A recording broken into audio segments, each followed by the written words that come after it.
Once upon a time, there was a bear who had no friends. It's not that he wasn't likable. He was. It just so happened that he'd moved away from his bear friends. Well, one day he decided that he would do something about his loneliness and set off to find a friend.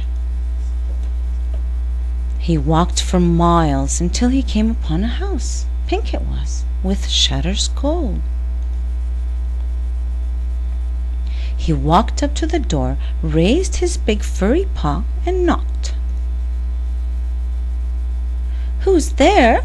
called a little voice from inside. "It is I," answered the bear.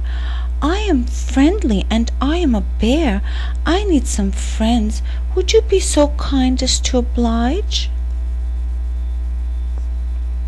"A bear?" repeated little girl Jezebel, opening the door ever so slightly. "I am not permitted visitors while my parents are away, least of all a bear. Bears bite, and I do not wish to be bitten."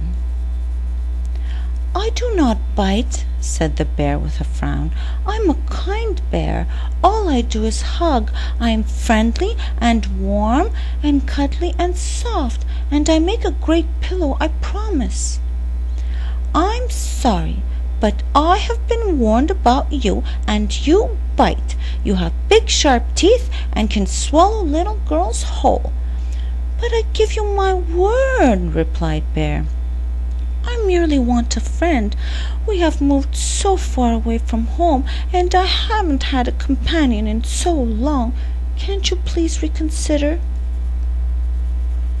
"I cannot break the rules, for I am not that kind of girl. I listen to my parents, and they insist that I entertain no bears during their absence."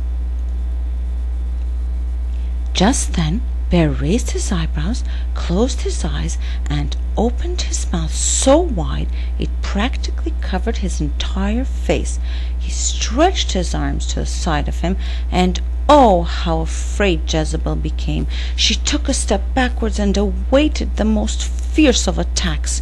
She could almost feel the teeth that were to cause her demise, but it was not forthcoming.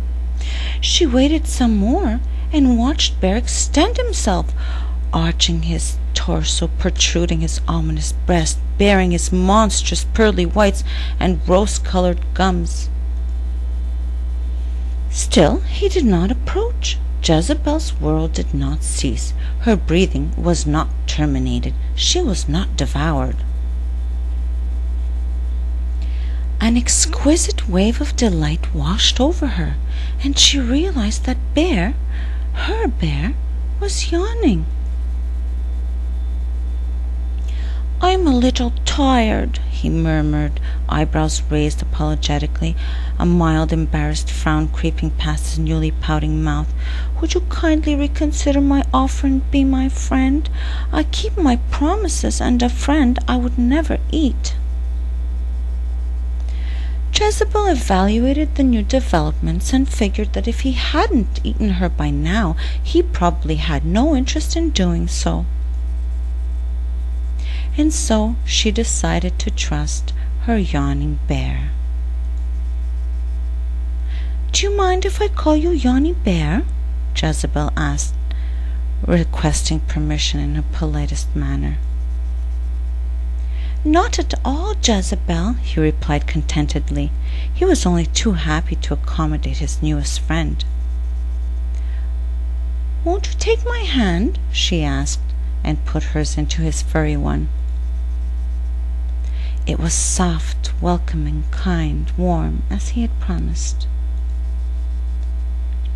Together they found a perfect tree where they played rolling games and jumping games and hopping games and joking games, and afterwards lay down for a rest. Jezebel discovered for herself that indeed he was a great pillow.